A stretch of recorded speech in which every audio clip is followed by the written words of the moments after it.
न आप भूलेंगे न मैं भूलूंगा। एक छोटा सा बच्चा 3 साल का गटर में गिर जाता है।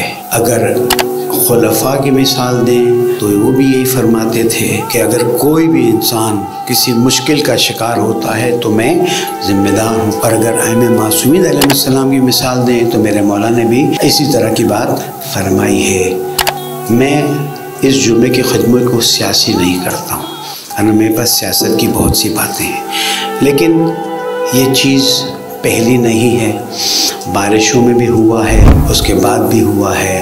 अब क्योंकि 3 साल वाला बच्चा मिसाल बन गया है, मैं उस नौजवान को शाबाशी देता हूँ कि जिसने इस बच्चे को 15 घंटे बाद तमाम सिस्टम्स की नाकामी के बाद निकाला है और कायदे मिल्लत जाफ़र की तरफ से उसके लिए 1 लाख रुपए का इनाम ऐलान करता हूँ।